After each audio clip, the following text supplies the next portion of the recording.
the show.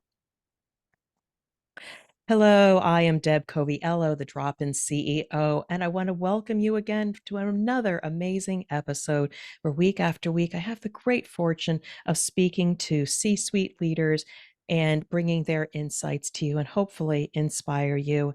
And we do this work, we create these resources for you because we want to help the C-suite leader navigate their challenges, their opportunities with confidence.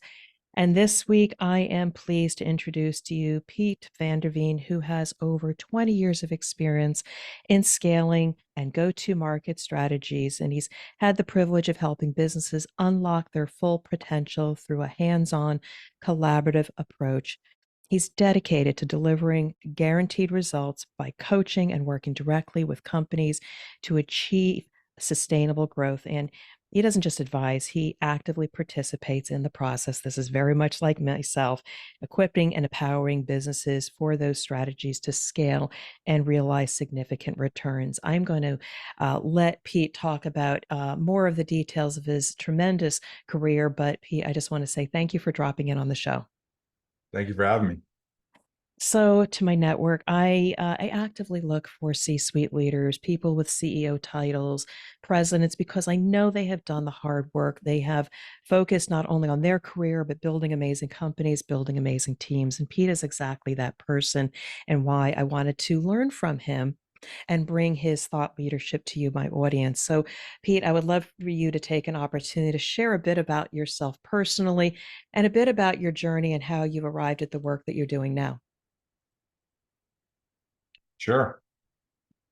Well, I would definitely say that I'm not your in the box CEO. I haven't moved up the ladder through a very linear process. I graduated business school. I actually went into the energy sector, traveled around the world, growing and scaling energy projects. And then I started to turn around and see that a lot of times the status quo companies that I encountered, I found that there was just systematic problems with them, and I just started to turn around and build companies in my spare time or between opportunities, between contracts. So I actually started building real estate companies. I started building fitness companies. I started building service companies, and it just kind of became organic. And then I ended up turning around and then helping others scale theirs or turn around distressed companies. So it's kind of been a hodgepodge organic journey of just either building my own or turning around others or assisting others kind of achieve the goals that they're setting out to do. But I think the way I see the world is I see the world through I guess I see problems and I see solutions three-dimensionally, and oftentimes I see quickly, I can identify quickly where the problems lie. And I feel like corporate America, I feel like they just think like implementing a new tech will solve the problem, or implementing like a kind of a whitewash way of solving problems. But I think a lot of times if you understand humans and you understand psychology and you understand systems and processes, you solve problems quickly. But if you don't, and you try to put a policy in place or think, some corporate greenwashing will solve it, I feel like a lot of times those companies end up, you know, falling and failing over time. And so I've always approached companies and tried to do a better job of building other companies, coming at it from you know, helping people, helping empower people, and helping empower companies through a foundation of humanity has been my success, at least. So, quite fascinating and very similar to mine. I have been by corporate put in situations to resolve issues for which, yes, technology is a path to solve a business issue, but it's not a holistic approach. I've had the opportunity of like integrating smaller teams into the mothership of an organization. And for those that treated it like simply a tech project. They had tech problems when I Mm. focused on the humans and what they were capable of, what their unique gifts were, what were their needs, what were their, potential weaknesses that could derail whatever the initiative is. I focused right on the human. Quite frankly, I think it's easier to focus on the human. The technologies may be over my head, but there's so few leaders like you that focus on the human foundation versus what is tried and true and what the consultants say that. So are you an anomaly or are there others like you and we just need to raise our voices? I think people like you and I are an anomaly today because I think a lot of corporations are led by do or else. Like it's kind of a mantra of like, do what I say, don't ask questions, just do as you're told. It's kind of corporations are built as in you're just a link in a chain. So your job is just to receive a task, complete a task, and hand a task off. And I feel like it's teaching people to not be empowered. The leadership is not about empowering, but more offering a directives that's come from the shareholders. And it's everything is very fear-based almost, where it's like your team has to complete task XYZ or else there's consequences. And I find a lot of times when I get inside of a company, I realize you have a visionary at the top, but he's done a poor job of directing and showcasing the team his vision. And then there's been a poor deployment of the vision to the execution. And oftentimes it's a lack of collaboration, a lack of communication.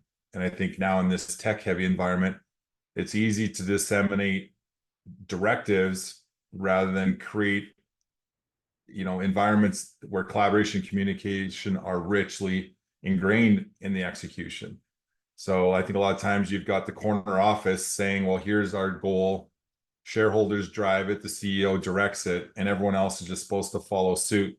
Yet no one's focusing on, does this team, I love athletics, I'm an athlete, but there's not a football team in this world that strives when no one has a play sheet, when no one has their play routes, and no one, like football teams thrive when everyone understands what everyone's doing and everyone's running and executing optimally. Companies don't run that way. They basically are like, everyone, you're just told to just go do it. Just go do it. Don't ask questions. And I think that's what I think makes you and I an anomaly is we realize when all 12 players in the field understand what all 12 players are doing and they start to collaborate and they don't run cross routes and they don't run into each other, but there's a clear, consistent communication from the top down with the leader wants to empower. I think if when you do that, you're successful. When you fail to do that, you see corporate America as we know it today. So let's take your thoughts, and I agree. Yes, yes, yes. Everything that you have said. It might be just easier versus taking the time to get to know individuals in the optimal way for everybody to work together. Given that you have worked in organizations to either turn around or transform, or I think I heard you say you've also then built, let's turn to the organization where things work well. What does that organization look like where your view on leadership and how to get a high performing team works? Because if there's somebody out there that, yep, that's the way my company is, maybe that's a better fit for your work to be valued. Sure. So I think a healthy company, I feel like, is one where, like, I think if you break it down into its individual components, Mhm. you've got typically your CEO, the founder, and obviously we're talking small to mid cap companies. The founder is oftentimes the CEO, but the founder was the visionary, and the visionary is someone that comes up with 10 ideas. 9 of them probably aren't effective or realistic or even logical, but one of those 10 are brilliant. And then it's the execution of that one of 10 that's imperative. But I think it's the execution is oftentimes where the make or break occurs, because the visionary is oftentimes in their head. They're the guys like Elon Musk, right? They're always coming up with brilliant ideas, but it's the execution where companies pass or fail. And oftentimes I think a visionary is typically they're a low communicator. They're typically maybe low on the EQ scale. So they're very vision based, very idea based. They're brilliant, but they lack on the ability to communicate on a humanitarian level and understand empathically how their teams receive information and how they are motivated to be inspired to move and create forward progress. So I think a healthy company is one where the whole team gets to see where the vision of the company is going and the goals and the dreams and the aspirations. And they also understand the underlying why, like the value proposition to the marketplace and how they play a cognitive and a a realistic, practical role inside that endeavor. So I think a healthy company, there's continuity between the vision and the execution, and then also the value derivative to the consumer. I think an unhealthy company is when there's a breakdown of just, there's been a breakdown in communication, breakdown in collaboration, there's been breakdown in goal setting, where you to the point where you have people delivering sales with no understanding other than just delivering a product with a transaction. Yeah, it's the as we grow or as we lack the take the time to connect all the pieces, I have found that sales can turn on the sales engine, and then your operations folks aren't set up with all the skills, platforms, or communication or whatever they are to be able to execute on that. And then it becomes the finger pointing and the failures when we haven't really tied everybody together. Yeah, we got sales, but what then does the operations need for them to be successful? At least that's my Yeah. experience. So let's just go a little bit more into who you are because I've looked throughout your profile and you've done a lot of things. I heard you build things and I hear you transform things. So, what is your current business model? Where's your niche? Or you play the field and do all of these things? I just want to understand a little bit more about you because if there's somebody out there, I want to be able to refer them to you. Sure. I have played a lot of roles. I think as a founder and a CEO, you have to wear a lot of hats. So I've built over a dozen companies that were spanning energy, fitness, and tech. And so you have to wear the sales hat for a while and the business development hat for a while and the marketing hat for a while. So I feel like my approach is really, I think, multiple fold. Like I'm a passionate person to help deliver strategy and to execute strategy. I'm passionate about brand development because the brand development is really the who are you? Why are we delivering this product or service? And I think there again, I think marketing today has become a product. It's become a deliverable rather than being a relationship building process with the marketplace. So I think for me, I like to come at it from kind of a special teams approach where I I have a purity in understanding each one of these, whether it's operations, sales, marketing. Uh, I have a purity in understanding what they are, but I see them in terms of being an emotional journey. It's the know, like, and trust evolution where you're building relationships, you're building rapport, you're building trust in the marketplace, and then there's a transaction that follows.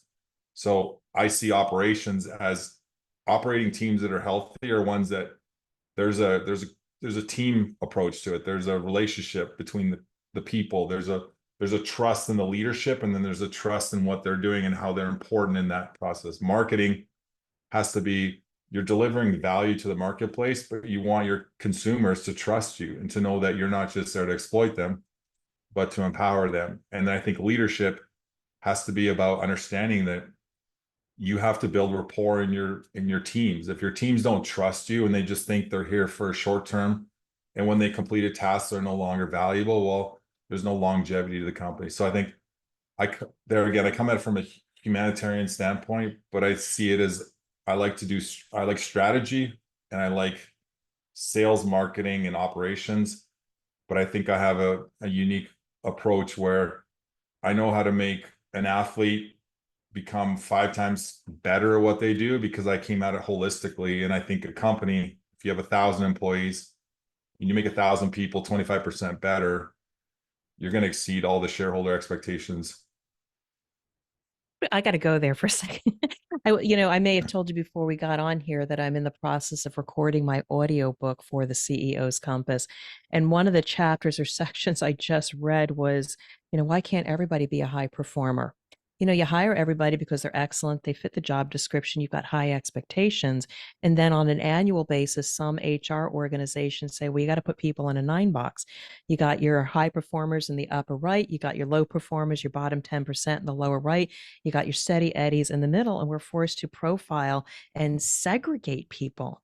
And so, No, it almost gives you permission to write off the people that are just not performing. The high performers, whoo, you could just let them go, and you will just leave those steady eddies go. But it's like, focus on all of that collective, because if you right, got a poor performer, did you ever have a conversation with them that maybe they had a bad boss, two bad bosses, and nobody ever listened to their ideas, and so they shut down? They could be the right. smartest person if we just ask them the right questions. So I absolutely agree with you that focusing on a leading indicator of individual and team performance is a leading indicator for outperforming any result that any shareholder has set for you. I'll get off my soapbox. I think just to follow up on what you said there, I think I may offend some people when I say this, but I think HR has become accounting for human capital, right? HR departments are gatekeepers more so than they are there to empower the team. So they're there to safeguard the company in terms of liability, so that procedural compliance. But they don't. I don't see HR anymore as today as the team brought in to empower the players. I think I've seen so many companies where they feel like one individual or one team is underperforming, but typically I find that they haven't been empowered, they haven't been educated, they haven't been informed, they haven't got the necessary information to suddenly feel like they've been given that boost of energy to go accomplish a task. But typically, and there again, it comes from a top down where the breakdown in communication starts at the top, and then you have a team underperforming. But if you take that team and you understand how they think, understand how they process, if they're engineers, they're going to have to be approached differently than marketers. And if they're sales, they have a different, MO than someone in a different division. So you have to approach people from where they're at and then give them the power and the tools and the ability and the encouragement and the end goal. And this is where it's football, it's a great analogy. If our goal is to all head towards a common output, we all start to understand what my role is in that endeavor. I think a lot of companies, it's just execute. Well, what's my end goal? Don't worry about it. Just execute. What's your sales goal? We'll just do this. But it's like, if sales realize that they're in a relationship building endeavor, if marketing understood they're in a relationship building endeavor, if operations understood they're the face of the company to the client, they're the ones that deliver a product. If every company understood that from the CEO down, that they're building a rapport in the marketplace, they're building relationships that builds a company's success and builds longevity, I think a lot of companies would operate a lot better. Yeah, I definitely agree with that. And it's sad. I've actually personally experienced that firsthand when trying to influence, get better results. And I actually had a VP of operations say, "Yeah, I know the strategy." And I had suggested, let's just share this amazing strategy with everybody, have town halls, let everybody know. I said, Mhm. no, no, no, I'll take care of the strategy. I want everybody heads down and just get the result. And it was Right. like, oh my God, what a missed Yeah. opportunity. So we know that there Mhm. are challenges with certain organizations, often larger, top down, but you've also dropped into some organizations and done turnaround work. And I'm curious where maybe you could share a bit of an example where you've dropped in and worked with a company to get some of those transformational results, and how did you do it, and what was the impact of that work? Yeah, I would definitely. I always love the naysayers because I'm like, I'd love to prove you wrong. But the largest the largest undertaking I had was a Fortune 5 company. It's a very well-known energy company with I believe they have annual revenue of around 275 billion. And I was overseeing a $12 billion portfolio that was their largest global portfolio. And I had over 1,000 direct and indirect personnel in my team. I had over 50 engineers, lots of ops managers and ops personnel and and superintendents and such. But when I came in there, they had an organizational matrix, so there wasn't a direct, vertically integrated leadership chain. But once again, I found in their communication collaboration was their number one fall down or their number one drawback. And you would think the companies like the Boeings and the global majors have it together, and typically they're just a bigger mess of a smaller disorganized company. But here again, it was when I helped empower each division and help them understand better what was imperative upstream and downstream. So when, it's just, if an operating team understands what leadership is hoping to achieve and they understand what needs to occur downstream to make them more successful, suddenly the operating team has a different understanding of just handing off a hot potato versus understanding that if they collaborate, then they can add more success downstream. And the same goes for leadership. If there's a better understanding and a more collaborative environment where the best ideas are presented and tabled and the best technologies is presented and tabled, and we allow everyone to bring value. Like you said, the town halls are priceless because you allow the best decisions to be made in an environment where everyone has a voice, and you start to have exponential growth. And we brought 300% improvement in terms of gross revenue on a $12 billion portfolio just because we had 1,000 people starting to row in the same direction, in the same cadence, the same tempo. And it was incredible. But it was one of those things where it's like, I came in and I made sure that 1,000 people realized I cared about them. And I made sure 1,000 people realized like my number one goal was to make them successful. And I, as a leader, was able to transform 1,000 people's lives, but also 1,000 people's careers. And then we drove exponential growth. Okay, so and I paused there a second because I'm trying to collect my thoughts. There's so many things in that. There's that servant leadership component. There is the sincerely caring about the people. Yes, you care about shareholders and getting the results, but you lead by caring about the people and what they need first. I will say as a up and coming C-suite leader, I didn't always realize that. I was about the results. I was an operations and quality person, and I care about this person. There was a operations leader who I was so impatient with. They had their action items coming out of the meetings and they were constantly not getting the results done. So I would go to them, sit in their office, go on their turf, say, I need these actions done. And they would kind of deflect that they're spending so much time on the floor helping the operators, making sure they get the right training and all of that. And I said, yeah, I get that, but I need a date. I need this. And then I failed to realize in retrospect the time well spent is making sure that people feel well supported. They're there as a leader, as a supervisor in the trenches with them. And then ultimately through, okay, that approach, yeah, maybe you don't get the higher up stuff done right away. But I think it's more about trusting the process. And then the people, you serve them, they're going to have you back, they're going to deliver. And later we can get to those transactional things and get the results. It's kind of a focus on the people that are closest to your customer. Make sure they've got everything you need and everything takes care of itself. So I know that and understand that sometimes hard for leaders to understand. Well, and I think the inverse is what's I think is more powerful than what you're explaining there, because I feel like a lot of leaders, they're impatient, they don't they have a disconnect because they've got their lieutenants, and then so there's a disconnect between leadership and the people on the floor. So the people on the floor just feel like they're just a cog in a wheel, and then the leaders oftentimes say that, well, I don't have the time, it's not my wheelhouse, it's not my focus, it's not my effort. But when that executive comes down to the floor and starts to, you know, take time aside to ask people questions, he understands. We see it every day. We see it on TV where undercover boss finally realizes, oh, this is what's going on at the operation level. I never had an idea. Well, case in point, the lessons learned that you would observe as an executive coming down and working with your teams is priceless.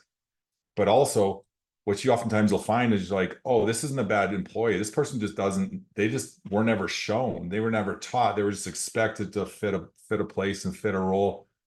But it's like the output, the increase in output from a company when you help create empowerment within your team, it is exponential growth. It is the quickest growth, the quickest top line addition, the quickest bottom line improvement possible when you put energy in the right place, and you help those people feel like they matter and you care about them.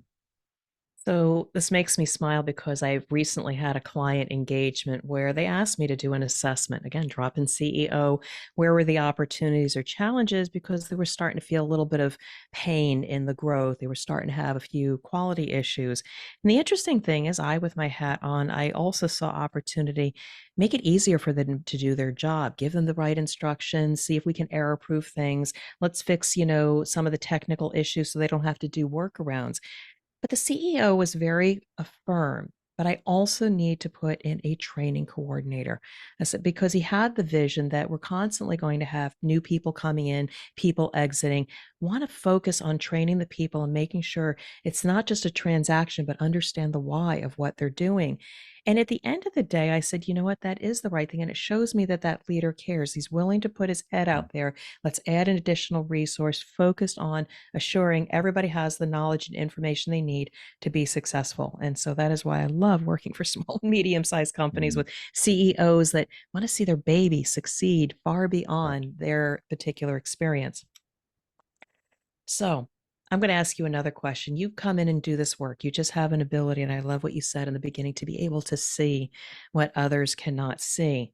But I'm curious, in the process, in all of your years, you go in, you either drop in and fix something, or you build companies to run in the right way based on human values.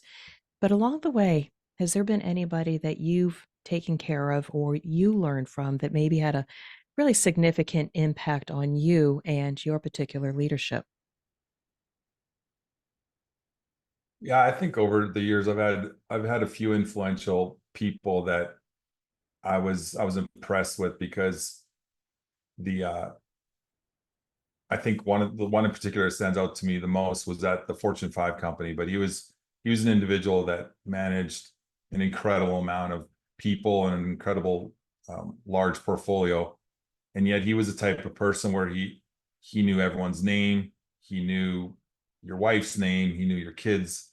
He was the type of person. He had a very high EQ intelligence level, but he was the type of person where he just had that approach where he just attracted you to him, where you were inspired to do better and you were inspired to take his vision and you're inspired to go and execute to the fullest. And I think for me that was just more fuel to light my fire, where I realized like that's the leader I want to be. I want to be the leader that has people want to be attracted to you rather than being a leader that people fear. And I think that has resonated through everything I do now. And it's like I should approach everyone as if, you know, I'm trying to be.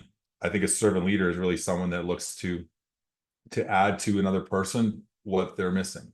So if they're missing whatever it is, you're there to go and give them. That's because not everyone's a wide receiver. Not everyone is a quarterback. Not everyone plays every position. Not everyone learns audibly or verbally or theoretically. So it's just like I've heard that saying where you can't judge a fish because he can't climb a tree, but you put a fish in an environment where they thrive. And I think that as a leader, when you learn to find people and observe what their strengths are, and then you take the weaknesses and use, and then that's where you empower them, then I think growth is just comes naturally.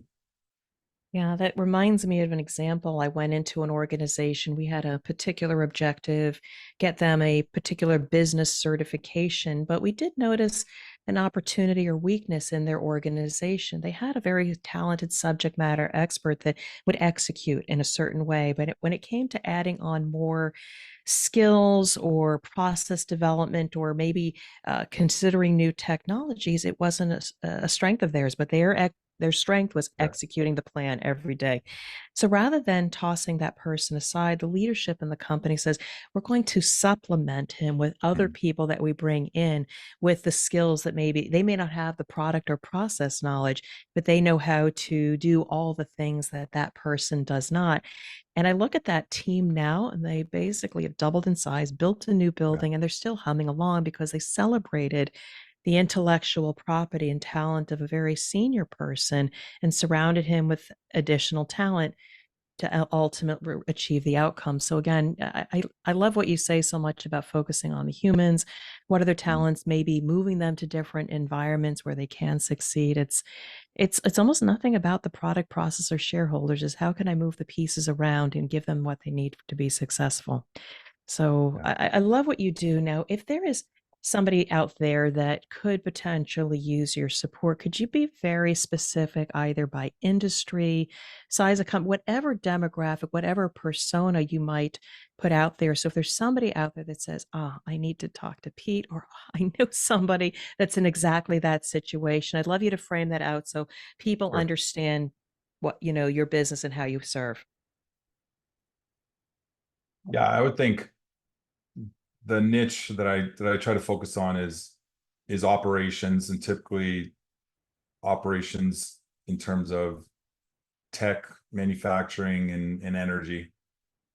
And I think my number one goal inside that is really optimizing the effectiveness of the company. So taking a company from, you know, usually as small as a startup all the way to a mid cap, kind of a 1,000 employee type company, 250 to 500 million ARR is kind of where I like to play, because you have the largest ability to impact the entire team and impact exponential growth inside the company. So No, that's very, very helpful. And again, you and I should talk outside of this because that's very similar to my demographic. I primarily work in manufacturing. I have done some stints in product development, and startups can sometimes be a challenge, though I'll work with anybody if you want to help set the foundation. But I too will work with maybe small to medium sized companies, 25 to 200 people, maybe 20 to $200 million. They're a little bit more mature. They've been around a yeah, bit. But I find that that particular size and leadership is highly aware that at some point there's something like gut starts feeling off. Like I can't manage this anymore. The right. situation, the play, the team is Mhm. different, and the playbook doesn't work anymore. I might need an Yeah. external perspective. So that sounds like that's somebody like yourself, depending on the persona, or it could be me, depending if they like me or you, etc. Mhm. But I Yeah. think you and I play in the similar sandbox. So hey, Mhm. everybody out there who's listening to this, if you need somebody to talk to, if you have the courage to ask for help or get a different perspective, I would suggest you give Pete a call, give Deb a call, Yeah. because you shouldn't be doing this alone. So I'd love Yeah. to, give you the floor one last time to say any last thoughts for people out there, because I really want them, when we're done with this conversation, say, I got to check out Pete and look up his profile. He may be exactly the kind of person that I need to talk to. Yeah. I think if there's one thing I've learned the hard way is I was pretty hard driven when I was young, coming out of college, and I was determined to prove the world wrong, and I was determined to kind of force my way to a level of success. But I think I've learned through hard knocks in life that if you want to go fast, you go alone. If you want to go far, you go together. And I think as executives, I kind of coined a phrase like the founder effect, which is a lot of founders, there's a sense of like you got to have it, you have need to have all the answers, you got to have it all together. Like you need to be kind of almost perfect in what you do. And I think that's an unfair amount of pressure where you don't see it anywhere else. You don't see it in athletics. Like athletics, they'll bring in anyone to support the team. If this team needs they need yoga for a while, they bring in a yoga instructor. If they need mental health therapy, they bring in someone that's an expert in that. But as a company, a CEO, as a founder, they try to like almost force their way to a place of success, and then their teams feel forced to push through to success, and it becomes a fear-based environment and a very productivity-based environment. And I think I'm always passionate to help executives be like, I'm not here to be a threat, and it's not, you shouldn't feel a threat to have help. We all need help. I have nutritionists, I have mental health, I have mentors, I've had counselors in my life, and they all brought me to the next level. So I think as a founder, as an executive, to not feel like ego and a threat of outside input should be feared. It's like you should welcome this collaborative mindset, because if they set a precedent that they're willing to collaborate well, then their team will collaborate and it becomes a top-down methodology. Oh, such a strong message. And I'm grateful that you dropped in on the show. I've learned a lot. I've got a lot to talk to you about. We can swap some stories here, but I just want to, talk to my audience. If you like what you heard today, please reach out to Pete Vanderveen on LinkedIn. Reach out to him, learn more about who he is, just have a conversation. And again, if you like my voice, like my approach, reach out to me as well. But Pete, just turning back to you, I'm grateful that I reached out to you, had this conversation. It won't be the end, but I want to wish you well and continue success. Thanks for having me.